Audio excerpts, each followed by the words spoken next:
எனக்கு என்ன கேள்வினா, இந்தியா கூட்டணி ஒட்டுமொத்தமாகவே 234 இடங்கள்ல தான் வெற்றி பெற்றிருக்கு. ஆனா பாஜக ஒரு தனி கட்சியாவே 240 இடங்கள்ல வெற்றி பெற்றிருக்கு.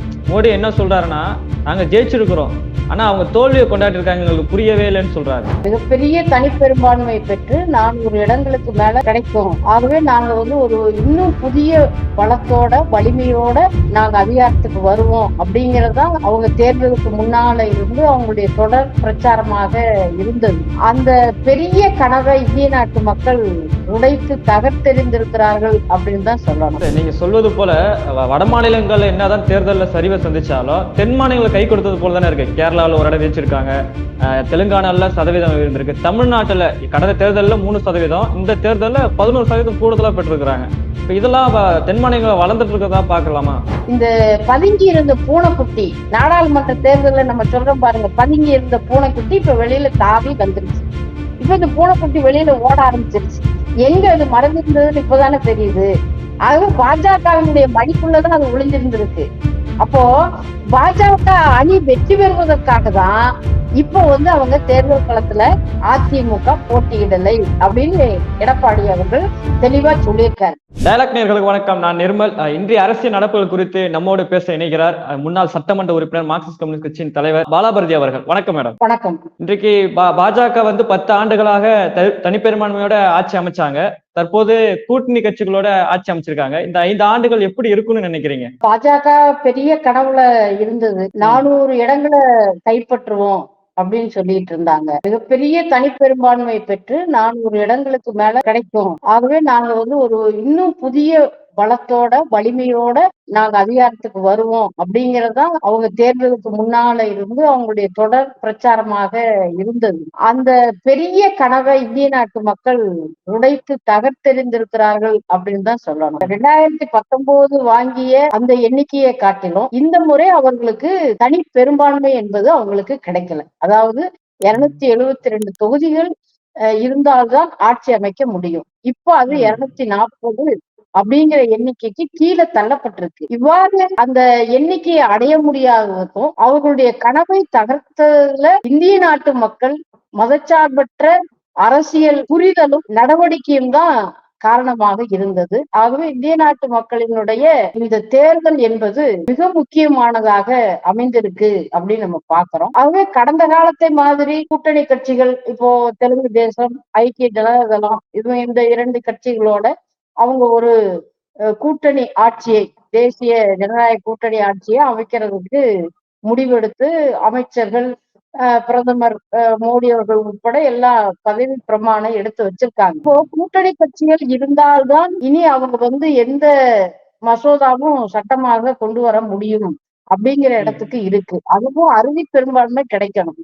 அப்போ கடந்த காலம் மாதிரி நாங்க அரசியல் சட்டத்துல திருத்தம் செய்யறோம், ஜம்மு காஷ்மீர் பிரச்சனை அந்த சிறப்பு சட்டத்தை ரத்து செய்வோம் அப்படின்னு சொல்லி ஒரு சிறுபான்மை மக்களுக்கு எதிரான அரசியல் சட்டத்திற்கு புறம்பான நடவடிக்கைகள் இனி பாராளுமன்றத்துல நடக்காது. இப்போ இது இந்திய நாட்டு மக்கள் கொடுத்திருக்கக்கூடிய ஒரு பெரிய ஒரு பெருமூச்சு விடுவதற்கான ஒரு அவகாசம்.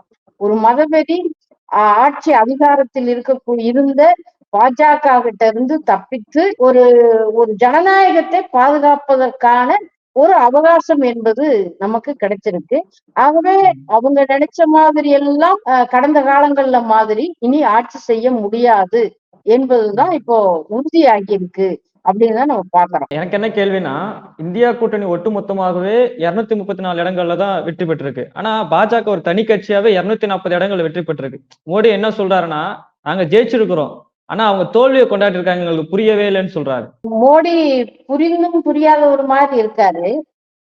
கடந்த 10 ஆண்டு கால ஆட்சியில அதிகாரத்தினுடைய எல்லா நிலைமைகளும் கிட்டத்தட்ட அமலாக்கத்துறையிலிருந்து, நீதித்துறையிலிருந்து, இன்னும் சகல துறைகள் முழுவதும், மிக குறிப்பாக தேர்தல் ஆணையம், தேர்தலுக்கு கொஞ்சம் சில வாரங்களுக்கு முன்னாடிதான் தேர்தல் அந்த ஆணையத்தில் இருக்கக்கூடிய ஒரு உறுப்பினருடைய பதவியை அவரு பிரதமரா இருந்த மோடி அவர்கள் அதை நிரப்புறாரு.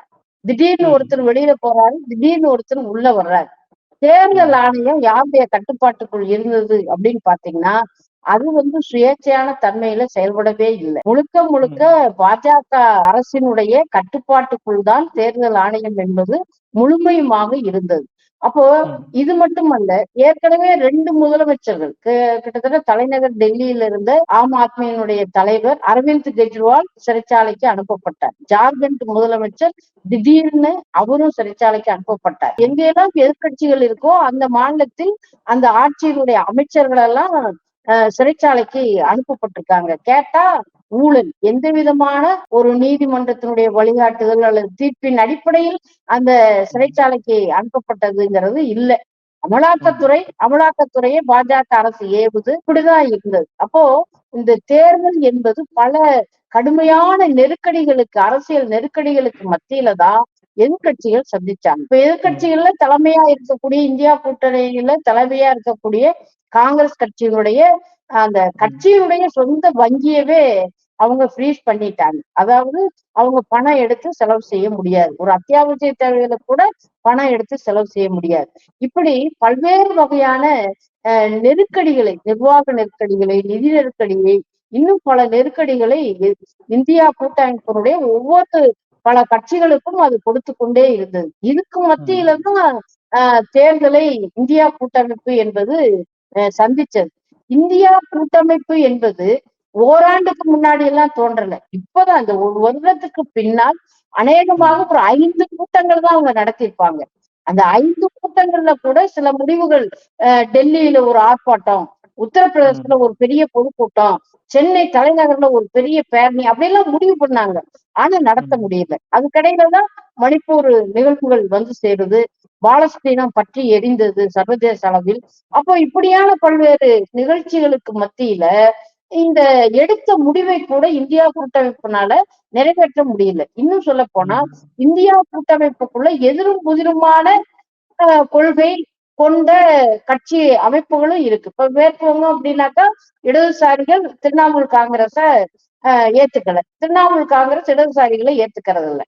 கேரளாவுல காங்கிரஸ் இடதுசாரிகள், அப்ப இப்படியான ஒரு இடதுசாரிகள் இன்னும் இருக்கக்கூடிய சில கட்சிகள் ஒரு முரண்பாடு இருந்தாலும் ஒரு பொது எதிரியை பாஜகவை அதிகாரத்துக்கு வரக்கூடாது அப்படிங்கிற ஒரு பொது கோரிக்கையை மையமாக வைத்துதான் இந்த இந்தியா கூட்டமைப்பு கடந்த 6 மாதங்களுக்கு பின்னால் உருவாகி ஒரு சில நடவடிக்கைகள் தான் அவங்க போயிருந்தாங்க. அப்போ இது பிறந்து வளர்ந்ததே மிக குறைந்த மாதம்தான். இந்த குறைந்த மாதங்களிலேயே இந்தியா கூட்டமைப்பு பாஜகவினுடைய பெரிய கனவை தகர்த்திருக்கு. இன்னும் சொல்ல போனால் ஒரு 10 ஆண்டு காலமாக ஆட்சி அதிகாரத்தில் இருக்கக்கூடிய உத்தரப்பிரதேச மாநிலத்துல 80 இடங்களில் கிட்டத்தட்ட அது பாஜக மிகப்பெரிய சரிவா ஒரு 35 அப்படிங்கிற எண்ணிக்கையில தான் அது வெற்றி பெற முடிஞ்சிருக்கு. அப்போ ஒரு சரிபகுதிக்கும் மேலாக உத்தரப்பிரதேச மாநிலத்தில், அங்கேயும் மாநிலத்தில் பாஜக தான் ஆட்சி செய்து, மத்தியிலையும் பாஜக தான் ஆட்சி செய்தது. அப்போ அந்த ஆட்சி அதிகாரத்துக்கு பக்கத்தில் இருக்கக்கூடிய ஒரு பெரிய மாநிலம் 80 தொகுதிகளில் இன்றைக்கு சரிபகுதிக்கும் மேலாக பாஜக வீழ்த்தப்பட்டிருக்கு பாருங்களேன். இதுவே இந்தியா கூட்டமைப்பினுடைய மிகப்பெரிய வெற்றி. நீங்க சொல்வது போல வட மாநிலங்கள்ல என்னதான் தேர்தலில் சரிவை சந்திச்சாலும் தென் மாநிலங்கள் கை கொடுத்தது போல தானே இருக்கு. கேரளாவில் ஒரு இடம் ஜெயிச்சிருக்காங்க, தெலுங்கானால சதவீதம் இருந்திருக்கு, தமிழ்நாட்டுல கடந்த தேர்தலில் 3%, இந்த தேர்தலில் 11% கூடுதலா பெற்றிருக்கிறாங்க. இப்ப இதெல்லாம் தென் மாநிலங்களை வளர்ந்துட்டு இருக்கிறதா பாக்கலாமா? இல்ல, தென் மாநிலத்துல அவங்க ஒரு பெரிய முயற்சி பண்ணனாங்க. நீங்க ஏற்கனவே நான் சொன்னேன் பாருங்களேன், எதிர்கட்சிகள் ஆட்சி செய்யக்கூடிய மாநிலங்கள் எல்லாவற்றையும், நிதி நிர்வாகம் எல்லாவற்றையும் சீரழிப்பதற்குரிய ஒரு தீவிரமான நடவடிக்கையை பாஜக அரசுதான் எடுத்தது. இதுக்கு முன்னாடி மத்தியில எல்லாம் ஆட்சிகள் இருந்தன, சில நிகழ்வுகள் நடந்திருந்தது. ஆனால் பாஜக ஆட்சியோடு ஒப்பிட்டால் எதிர்கட்சிகள் ஆட்சி செய்யக்கூடிய மாநிலங்கள்ல மிகப்பெரிய சீரழிவுகளை இது திட்டமிட்டு உருவாக்கியது. அப்படிதான் கேரளாவுல கூட்டுறவுத்துறை முழுவதும் லாக் பண்ணப்படுது. கூட்டுறவுத்துறை மிகப்பெரிய சங்க அமைப்பாக மாநில மக்களினுடைய நிதி தேவைகளை, விவசாயிகளுக்கு, தொழிலாளிகளுக்கு, இந்த சுய உதவி குழு பெண்களுக்கெல்லாம் ஒரு மிகப்பெரிய அவருடைய கடன் தேவையை பூர்த்தி செய்தது.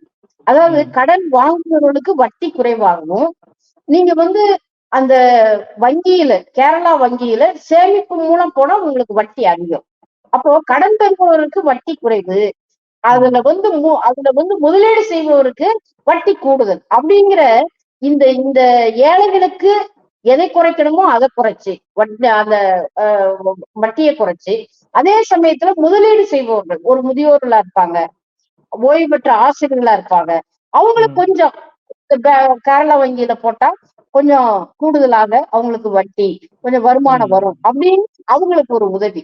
இந்த மாதிரி செயல்பட்டு கொண்டிருந்த கேரள அரசினுடைய நிதித்துறையவே முழுமையாக கட்டி போட்ட ஒரு அரசாங்கமாக பாஜக அரசாங்கம் இருந்தது. மிகப்பெரிய வெள்ளம் வந்த பொழுது கூட அவங்க உரிய நிவாரண தொகையை வழங்கல. மத்திய தொகுப்புல இருந்து கொடுத்த அரிசிக்கு கூட, ரேஷன் அரிசிக்கு கூட உடனடியாக மாநில அரசு நிதியை அனுப்பணும், அந்த அரிசிக்குரிய விலையை கொடுக்கணும் அப்படின்னு உத்தரவு போட்ட ஒரு அரசுதான் பாஜக அரசாங்கம்.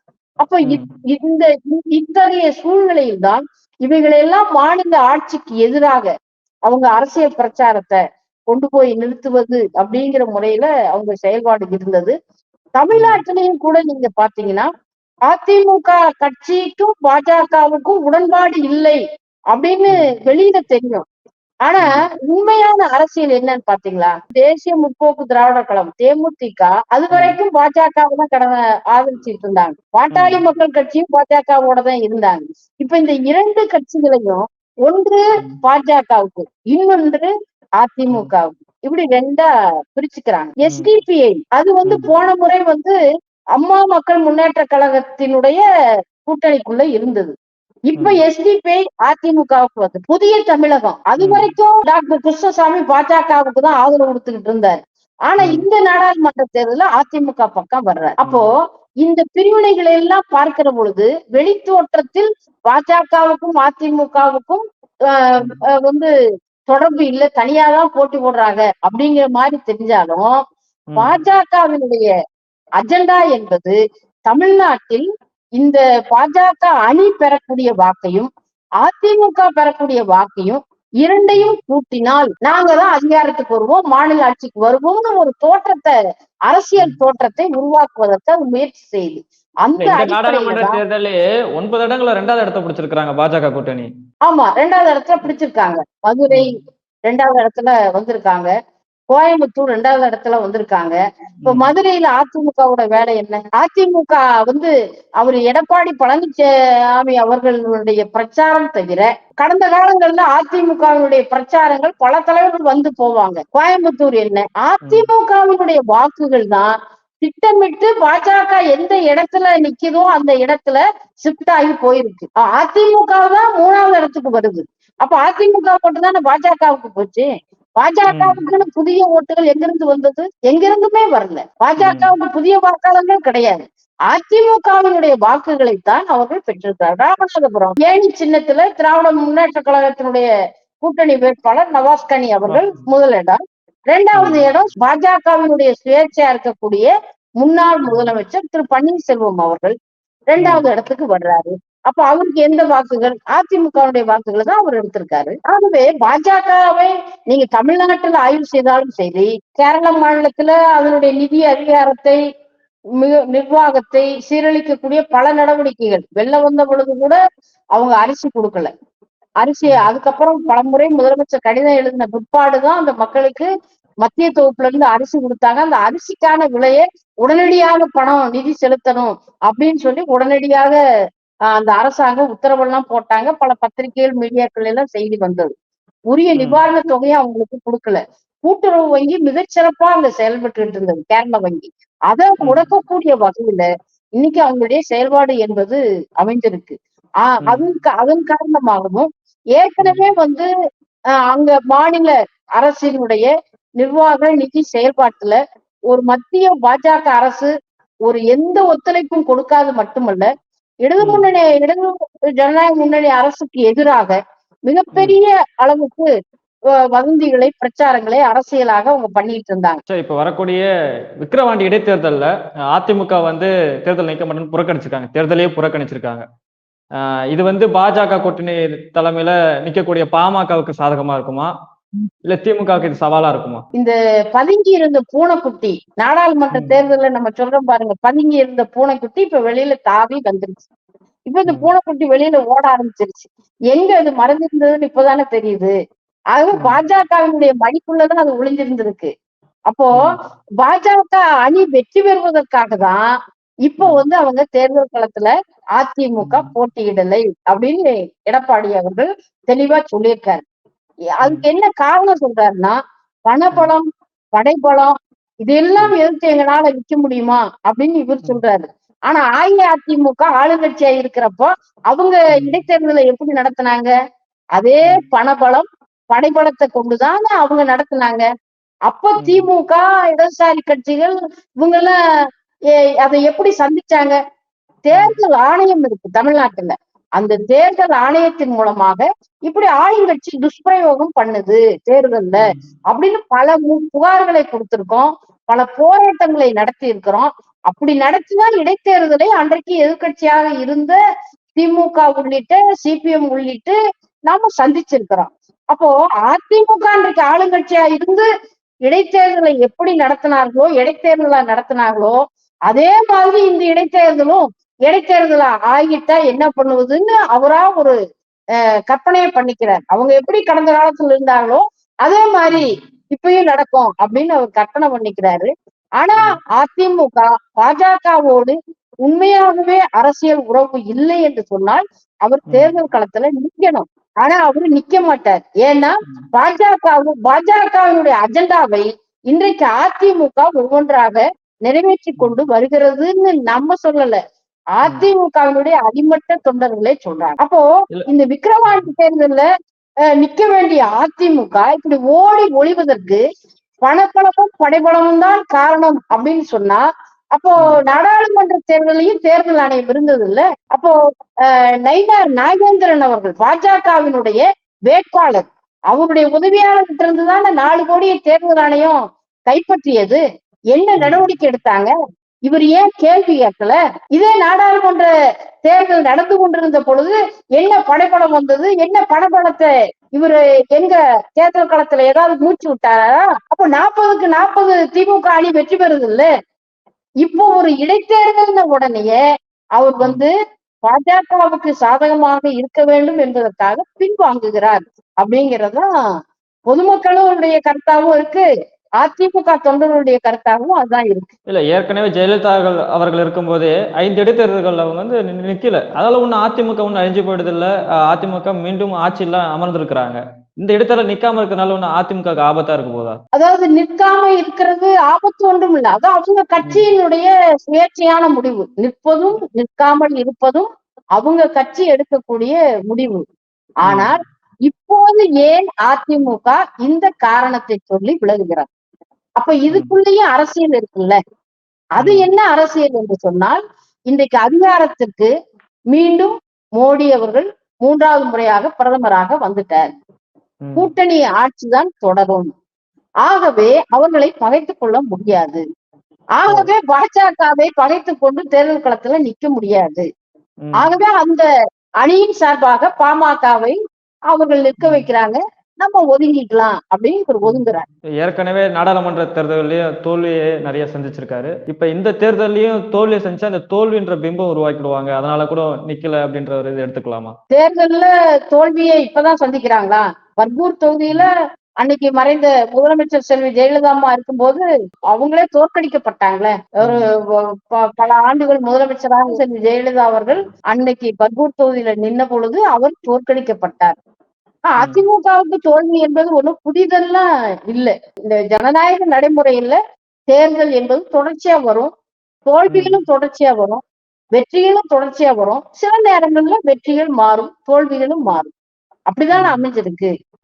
இப்போ ஏற்கனவே அதிமுக நாடாளுமன்றத்துல ஒரு இடம் இருந்திருக்காங்க. எப்போ? போன முறை. இப்போ ஒரு ம். இடமும் இல்ல.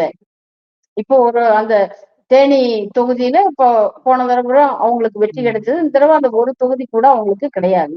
இதே ம். அதிமுக 2014ல மிகப்பெரிய வெற்றியை தானே பெற்றது. ம். அப்போ அவங்களுக்கு தோல்வியும் வெற்றியும் மாறி மாறி தான் அவங்க சந்திச்சிருக்காங்க. ஆகவே ம். தொடர்ச்சியாக தோல்வி வருங்கிற பயத்துல இருந்து அவங்க போகல. அப்படின்னு அவர் சொல்லிடலாம். ம். படைபலம், பணபலம் அப்படிங்கிற வசனத்துக்கு பதிலாக எங்களுக்கு தோல்வி பயம், எதை பார்த்தாலும் பயமாக இருக்கிறது, தேர்தலை ம். பார்த்தால் பயமாக இருக்கிறது, இடைத்தேர்தலை பார்த்தால் பயமாக இருக்கிறது, உள்ளாட்சி தேர்தலை பார்த்தால் பயமாக இருக்கிறது. அடுத்து உள்ளாட்சி தேர்தல் வரப்போகுது. ஆமா. அப்பயும் அதிமுக வந்து நாங்க நிக்க மாட்டோம்னு சொல்லிருவாங்களா? சொல்ல மாட்டாங்க. இப்ப சமீபத்துல சாதி மறுப்பு திருமணம் செய்ததாக கூறி உங்க கட்சி அலுவலகத்தை திருநெல்வேலியில தாக்குதல் பண்ணியிருக்கிறாங்க. இது எப்படி பாக்குறீங்க? இது ரொம்ப கடுமையான கண்டனத்துக்குரிய ஒரு செயல். ம். இதுவரைக்கும் மார்க்சிஸ்ட் கம்யூனிஸ்ட் கட்சியினுடைய ஒரு மாவட்ட குழு அலுவலகத்தை அதனுடைய அரசியல் வரலாற்றுல யாரும் இப்படி வந்து தாக்குனதே இல்ல. சாதி வெறியர்கள் மட்டுமல்ல, ம். அவங்களுக்கு பின்னாடி சில கூலிப்படைகள் கூட வந்திருக்குது அப்படிங்கறதுதான். ஏன்னா அவங்க எல்லாம் உள்ளூர்காரங்க மாதிரி தெரியல. ஓ! அப்போ இந்த கூலிப்படையினர் எங்கிருந்து வந்தாங்க, என்ன விவரம், யார் ஆப்ரேட் பண்ணாங்க ம். அப்படிங்கறதெல்லாம் தமிழ்நாடு அரசு உரிய முறையில அதை கண்டறிந்து ம். நடவடிக்கை எடுக்கப்படணும். ம். இதுவரைக்கும் அதுல வந்து அஹ், இந்த தாக்குதலை தொடுத்தவர்கள் மீது வழக்கு பதிவு செய்யப்பட்டு கைது என்பது செய்யப்பட்டிருக்கு. ம். இருந்தாலும் இதனுடைய பின்னணி என்ன அப்படிங்கிறதை ம். ஆழமாக தமிழ்நாடு அரசு அதை ம். கண்டறிய வேண்டும் அப்படிங்கிறது ம். மார்க்சிஸ்ட் கம்யூனிஸ்ட் கட்சியினுடைய வேண்டுகோள். ஏன்னு சொன்னா, ம். ம். திருநெல்வேலி மாவட்டம் தமிழ்நாட்டிலேயே விடுதலை போராட்டத்துல எப்படி முன்னணியில இருந்ததோ, இன்றைக்கு ம். பாத்தீங்கன்னா சாதி வெறியில, ஆணவ கொலைகள்ல, பள்ளிக்கூட சிறுவர்களை தாக்குவதுல, இன்னைக்கு ம். ஒரு கரும்புள்ளி வைக்கப்பட்ட ஒரு மாவட்டமாக திருநெல்வேலி மாவட்டம் மாறிவிட்டு இருக்கு. அப்போ ம். சாதிய சக்திகள் ஏதோ ஒரு வகையில் தூண்டிவிடப்படுகிறார்கள். அதுதான் வந்து ம். சின்னத்துரைக்கு நேர்ந்த அந்த பல வெட்டுக்கள். 24 இடங்கள்ல அவரு வெட்டப்பட்டாரு. அந்த மாணவர் ஆமா. வெட்டப்பட்டாரு. இன்னும் பல பள்ளிகள்ல தீண்டாமை என்பது இருக்கு. தமிழ்நாடு அரசு சில உத்தரவுலாம் போட்டிருக்கு. கைகள்ல மாணவர்கள் வண்ண கயிறுகளை கட்டி வரக்கூடாது அப்படின்னு சொல்லி. ம். ஆனா இன்னும் பள்ளிக்கூடங்கள்ல விசாரிச்சு பார்த்தா, பள்ளிக்கூடங்களிலும் தீண்டாமை இருக்கிறது. ஆனா ம். சில இடங்கள்ல வெளியில தெரியுது. பல இடங்கள்ல வெளியில தெரியறதே கிடையாது. ம். சத்துணவு அமைப்பாளர், ஆயாக்கள் உட்பட அவங்க வந்து ஒரு ஒரு தாழ்த்தப்பட்ட ஜாதியை சார்ந்தவர்கள், பிற்படுத்தப்பட்ட மக்கள் இருக்கக்கூடிய பள்ளிகள்ல எல்லாம் அவ்வளவு சுலபமா வேலை பார்க்க முடியாது. ம். ஆகவே இது வந்து திருநெல்வேலி மாவட்டம் மட்டுமல்ல, பல மாவட்டங்களில் அங்கங்க இருக்கதான் செய்யுது. அப்போ ம். இந்த பிரச்சனையை தமிழ்நாடு அரசு, குறிப்பாக திராவிட முன்னேற்ற கழக அரசு ம். இதை எதிர்கொள்ள வேண்டும். இல்லை என்று சொன்னால் இந்த தலித் மக்களின் மீதான இந்த சாதிய வன்கொடுமைகள், குற்றங்கள் மிகப்பெரிய அளவுக்கு நடக்கும் அப்படிங்கிறதுதான் சிபிஎம் அலுவலகம் தாக்கப்பட்டதுல இருந்து தெரிய வருது. ம். அதுல ம். உரிய முறையில குற்றவாளிகள் மேல நடவடிக்கை எடுத்திருக்காங்க. இன்னும் அதனுடைய பின்னணி ஆராயப்பட ம். வேண்டும் அப்படிங்கிறதா. ம். ஒரு பிற்படுத்தப்பட்ட சமூகத்தை சார்ந்த ஒரு பெண், அவங்க ம். கட்சியினுடைய உதவியை நாடுறாங்க. அந்த முறையில தான் இது நடந்தது. ஆகவே மார்க்சிஸ்ட் கம்யூனிஸ்ட் கட்சியின் மீது இந்து முன்னணி, பாஜக போன்ற இந்துத்துவ சக்திகள் பெரிய ம். அளவுக்கு அவதூறுகளை பரப்பி விடுறாங்க. ம். இலவசமா திருமணம் செய்யணுமா, சிபிஎம் ம். அலுவலகத்திற்கு போங்க அப்படின்னு எல்லாம் ம். பாஜகவினுடைய மிக முக்கிய தலைவர்கள் அந்த மாவட்டங்கள்ல வீடியோக்கள் மூலமாக போட்டுக்கிட்டே இருக்காங்க. அப்ப ம். இதையெல்லாம் வந்து காவல்துறை அந்த அந்த வீடியோக்களை, காணொளிகளை உடனடியாக டெஸ்ட்ராய் பண்ணணும். யார் ம். இதை போட்டாங்களோ அவங்க மேல நடவடிக்கை எடுக்கணும். இப்படிப்பட்ட கருத்தை சொல்லிக் கொண்டிருக்கக்கூடிய பிரமுகர்களை அவர்களையும் சேர்த்து கைது செய்யணும்னு நம்ம சொல்றோம். இப்போ ஒரு ம். அலுவலகம் தாக்கப்பட்டிருக்கு, அரசு நடவடிக்கை எடுத்துட்டு இருக்கு, இன்னொரு பக்கம் வீடியோ போடுவாங்களா?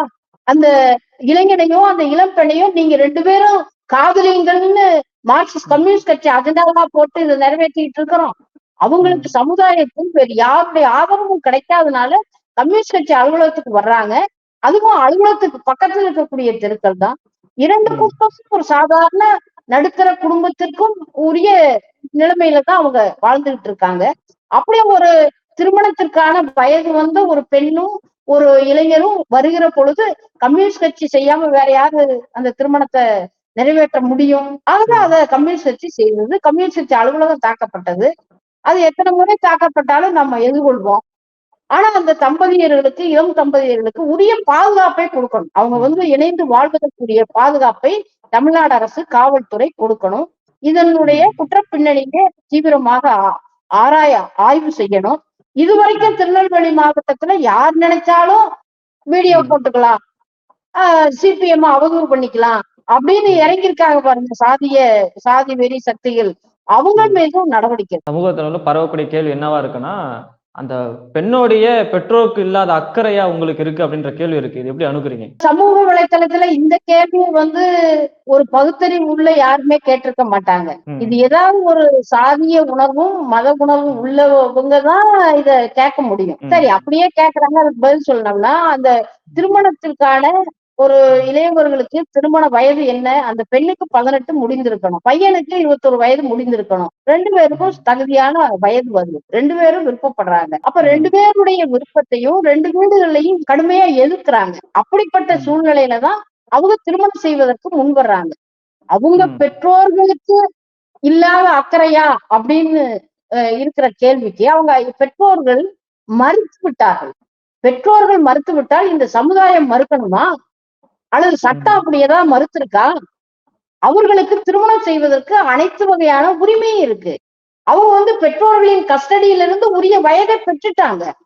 ம். ஆகவேதான் சுயமரியாதை திருமணம், சட்ட ரீதியான திருமணங்கள்லாம். அவங்களுக்கு வயது குறைவாக இருந்து பெற்றோர்கள் ம். மறுத்திருக்காங்க அப்படின்னா, சிபிஎம் அந்த நேரத்தில் தலையிட்டு இருந்தா அது தவறு, குற்றமும் கூட. அந்த பையனுக்கு வயசு கம்மி, அல்லது அந்த பொண்ணுக்கு வயசு கம்மி, ஆக அவங்க பெற்றோர்கள் ஒத்துக்க மாட்டேன்ட்டாங்க, சிபிஎம் கட்சி எப்படிங்க தலையிடலாம் அப்படின்னு கேட்பது நியாயம். ஆனா அவங்களுக்கு உரிய வயது இருக்கு, 6 வருடமாக காதலித்திருக்கிறார்கள். அப்படி இருக்கிற போது அவங்க வீட்லயும் கடுமையான எதிர்ப்பு வந்ததுனாலதான் அவங்க வெளியேறாங்க. அப்ப இந்த இடத்தில் மார்க்சிஸ்ட் கம்யூனிஸ்ட் கட்சி தான் நிற்க முடியும், நின்று இருக்கு. உங்களோட கருத்துக்களுக்கு நன்றி. மீண்டும் பேசுவோம் டயலாக் தமிழில். ரொம்ப நன்றி.